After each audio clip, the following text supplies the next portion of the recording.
The walls were listening. They spoke freely. In the drawing rooms of an English manor, behind walls lined with elegant panelling and beneath chandeliers that caught the afternoon light, German generals sat in leather chairs and spoke of things no enemy should ever hear. They discussed secret weapons. They mentioned names, locations, numbers. They laughed about British incompetence. They believed themselves safe. They were wrong. Every word travelled through hidden wires to a basement room where men with headphones sat in silence, translating, transcribing, understanding. The microphones were everywhere, behind the panelling, inside the walls, beneath the floorboards, in the bedrooms where the generals slept, in the sitting rooms where they relaxed.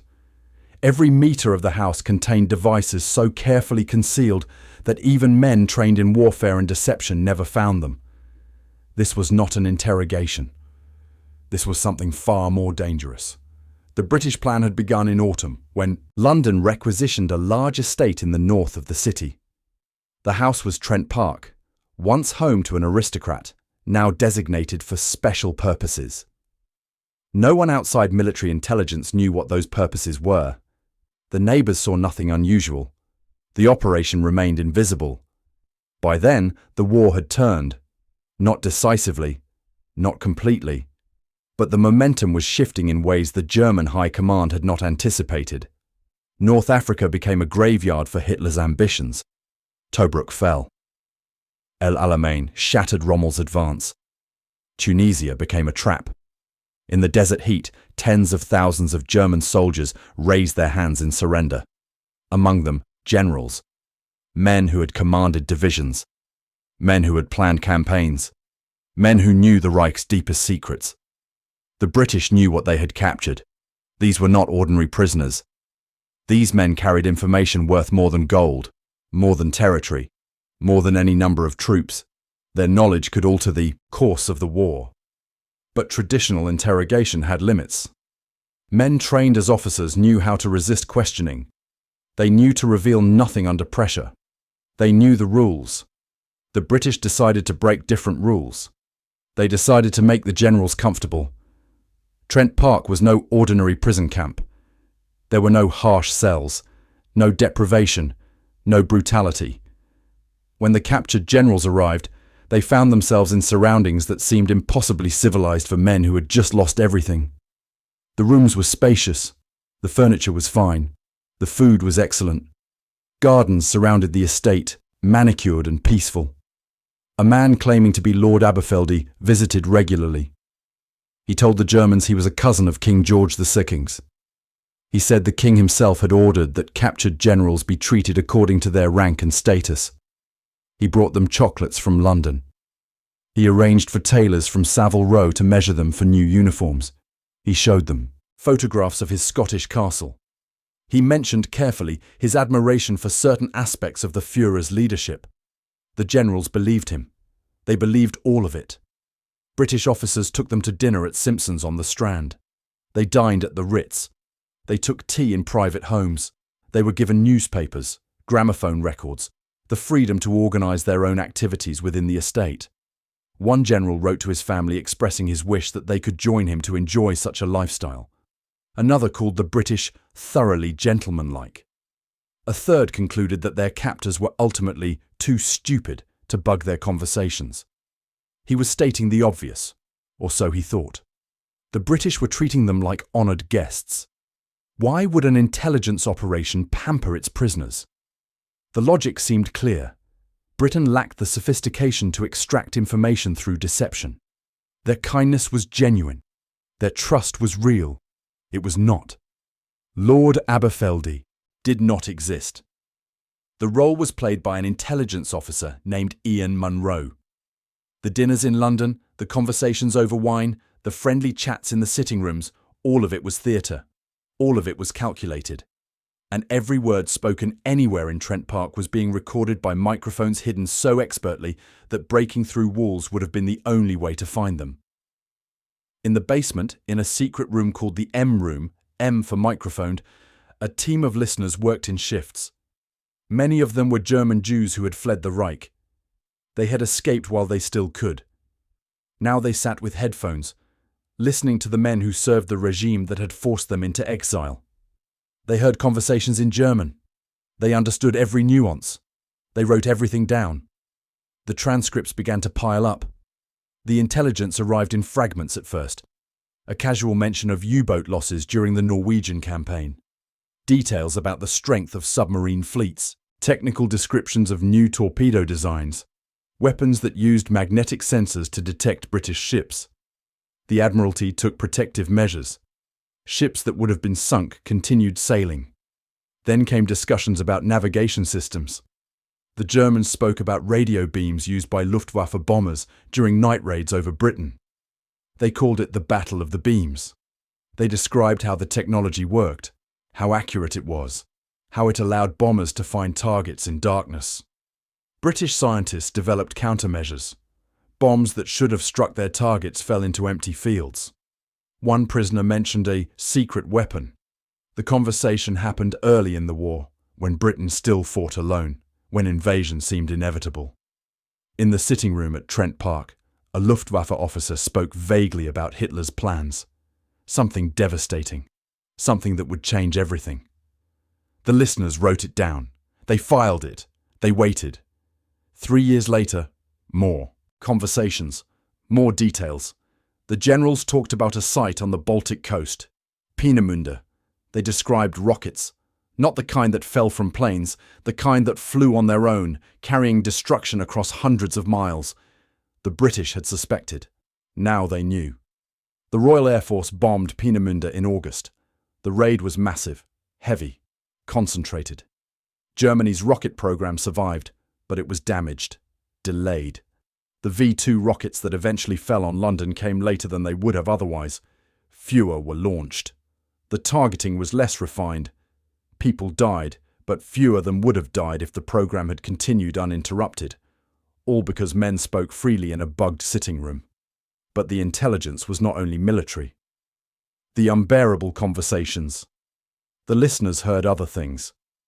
One general mentioned 300,000 civilians shot. Another talked about 80,000 Jews murdered in Lublin. A third described 5,000 killed in a single day in a Ukrainian village. They gave details. They named units. They discussed methods. They spoke without emotion, as if describing logistics rather than atrocity. The Jewish listeners sat with headphones and heard these words. Some of them had families still trapped in Europe. Some would learn, after the war ended, that those families were dead. Peter Gans was one of them. Fritz Lustig was another. He was 93 years old when he spoke about his time in the M room decades later. He remembered very little of what he transcribed. Only one word stayed with him, written in bright red pen across countless pages. Atrocity. The transcripts proved what many had suspected but few had confirmed. The German army was not separate from the Holocaust. The generals knew. The officers participated. The soldiers committed the crimes.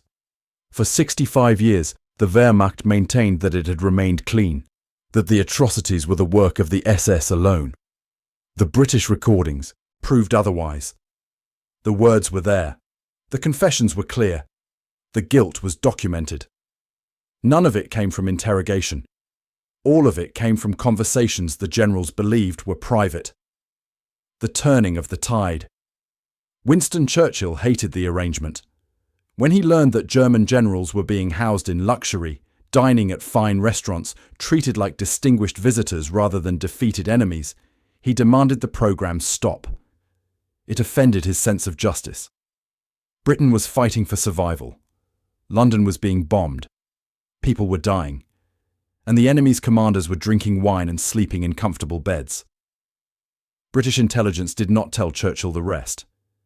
They did not tell him about the microphones. They did not tell him about the intelligence. They did not tell him that the luxury was yielding information that was saving British lives. They simply stopped informing him about the program and continued. The deception extended in both directions. The British deceived their own Prime Minister. They deceived the German generals. They deceived everyone except the people who needed to know. And the intelligence kept coming. By the middle years of the war, the pattern was clear. Germany was no longer winning. The generals arriving at Trent Park came from campaigns that had failed. North Africa was lost. Italy was invaded. The Eastern Front was consuming armies. The Luftwaffe was being bled in the skies over Germany. The Reich was contracting. The conversations reflected this. There was less boasting, less confidence. The generals arriving in captivity were tired. They had seen too much. They had commanded too many men who would never return home. When they spoke among themselves, they spoke of what might have been. They discussed mistakes. They questioned decisions. They wondered sometimes if the war could have been avoided. But they did not stop talking about military matters. They discussed the defences along the French coast. They mentioned gaps in the Atlantic Wall. They described the placement of divisions, the condition of equipment, the morale of troops. As the invasion of Normandy approached, British intelligence gathered information from generals who had no idea they were providing it. The men planning Operation Overlord had access to details that made the impossible seem merely difficult. D-Day succeeded for many reasons: the bravery of soldiers, the skill of planners, the support of nations united against tyranny. But among those reasons was intelligence gathered from men who thought they were simply passing time in comfortable captivity. The operation succeeded because of attention to detail. Every microphone was placed with care. Some were hidden behind elegant wall panels, installed during renovations that seemed to be simple maintenance. Others were embedded in hollow spaces inside walls. Still more were concealed beneath skirting boards that ran along the floors. The wiring ran through the structure of the house, invisible unless someone tore through the walls themselves. The bedroom of General Hans-Jürgen von Arnim contained more microphones than any other room in the house, 1 meter apart, covering every angle. Von Arnim had surrendered in North Africa with 350,000 men. The other generals elected him their camp leader. They met in his room. They sat around his fireplace. They talked. The listeners heard everything. The system was so comprehensive that only one prisoner ever discovered it. Early in the war, a German sailor held in the Tower of London found a microphone above the fireplace in his cell. He banged on the wall to alert the prisoner in the next room. The British moved him immediately to another camp. They could not risk rumours spreading among the other prisoners. After that, they refined their methods. No one else found the devices. The Germans never suspected because the deception was total. The treatment was genuinely comfortable. The food was genuinely good. The conversations with British officers were genuinely friendly. Everything about Trent Park reinforced the idea that Britain was simply following the rules of civilized warfare, treating captured officers with the respect their rank demanded. The Germans believed this because they wanted to believe it. They were tired. They were defeated. They were far from home. The alternative to believing in British hospitality was accepting that every conversation they had was being monitored, analysed, used against their homeland. That possibility was too bleak to consider, so they did not consider it. What victory sounds like. The war ended in Europe in May. The generals at Trent Park heard about Hitler's suicide through official channels. The listeners recorded their reactions. There was no grief, no shock, no dramatic emotion. They received the news with the same detachment they had shown when discussing other matters. Some generals raised glasses of wine. On Victory in Europe Day, while Britain celebrated, the German generals clinked glasses together. Their orderlies watched in horror. The men who had commanded armies in Hitler's name showed no loyalty now that Hitler was dead.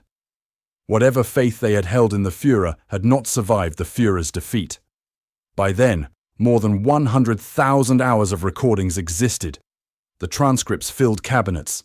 The intelligence had shaped operations, saved lives, altered outcomes. Trent Park had succeeded beyond any expectation intelligence planners could have imagined. But the operation remained secret. The prisoners were eventually repatriated. They returned to a Germany that no longer existed in the form they had known. The transcripts were classified. The microphones were removed. The house returned to silence. For decades, almost no one knew what had happened within those walls. The weight of what was heard. Fritz Lustig lived into his 90s. When he spoke about his time in The M room. He mentioned that listening to the conversations had not bothered him.